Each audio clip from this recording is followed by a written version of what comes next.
Wisdom of Solomon, chapter 3. But the souls of the righteous are in the hand of God, and no torment will ever touch them.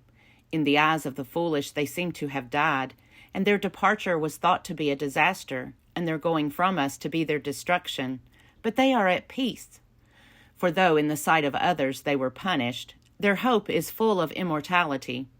Having been disciplined a little, they will receive great good, because God tested them and found them worthy of himself. Like gold in the furnace, he tried them, and like a sacrificial burnt offering he accepted them. In the time of their visitation they will shine forth, and will run like sparks through the stubble. They will govern nations and rule over peoples, and the Lord will reign over them forever.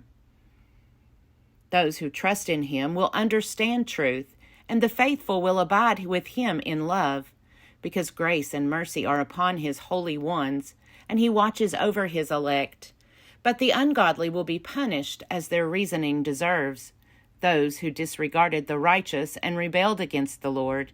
For those who despise wisdom and instruction are miserable. Their hope is vain, their labors are unprofitable, and their works are useless. Their wives are foolish, and their children evil. Their offspring are accursed. For blessed is the barren woman who is undefiled, who has not entered into a sinful union. She will have fruit when God examines souls. Blessed also is the eunuch whose hands have done no lawless deed, and who has not devised wicked things against the Lord. For special favor will be shown him for his faithfulness, and a place of great delight in the temple of the Lord. For the fruit of good labors is renowned, and the root of understanding does not fail. But children of adulterers will not come to maturity, and the offspring of an unlawful union will perish. Even if they live long, they will be held of no account, and finally their old age will be without honor. If they die young, they will have no hope, and no consolation on the day of judgment. For the end of an unrighteous generation is grievous.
Wisdom of Solomon, chapter 7.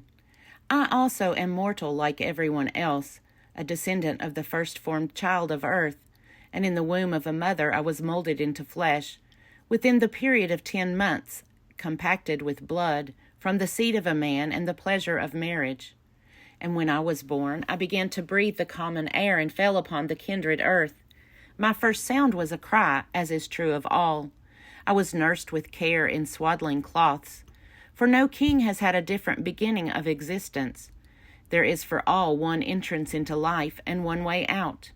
Therefore I prayed, and understanding was given me. I called on God, and the spirit of wisdom came to me. I preferred her to scepters and thrones, and I accounted wealth as nothing in comparison with her. Neither did I liken to her any priceless gem, because all gold is but a little sand in her sight, and silver will be accounted as clay before her. I loved her more than health and beauty, and I chose to have her rather than light, because her radiance never ceases.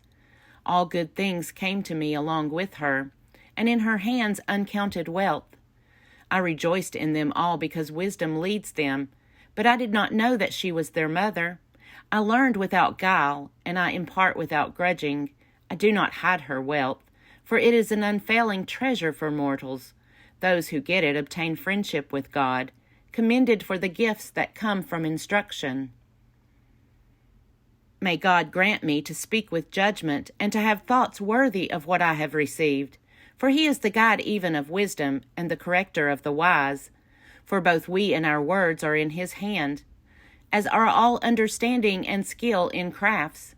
For it is he who gave me unerring knowledge of what exists, to know the structure of the world and the activity of the elements, the beginning and end and middle of times, the alterations of the solstices and the changes of the seasons, the cycles of the year and the constellations of the stars, the natures of animals and the tempers of wild animals, the powers of spirits and the thoughts of human beings, the varieties of plants and the virtues of roots. I learned both what is secret and what is manifest, for wisdom, the fashioner of all things, taught me. There is in her a spirit that is intelligent, holy, unique, manifold, subtle, agile, clear, unpolluted, distinct, invulnerable, loving the good, keen, irresistible, beneficent, humane, steadfast, sure, free from anxiety, all-powerful, overseeing all, and penetrating through all spirits that are intelligent, pure, and altogether subtle. For wisdom is more mobile than any motion. Because of her pureness she pervades and penetrates all things. For she is a breath of the power of God, and a pure emanation of the glory of the Almighty. Therefore nothing defiled gains entrance into her. For she is a reflection of eternal light, a spotless mirror of the working of God, and an image of his goodness. Although she is but one, she can do all things, and while remaining in herself, she renews all things. In every generation she passes into holy souls, and makes them friends of God and prophets. For God loves nothing so much as the person who lives with wisdom. She is more beautiful than the sun, and excels every constellation of the stars. Compared with the light she is found to be more radiant, for it is succeeded by the night, but against wisdom evil does not prevail.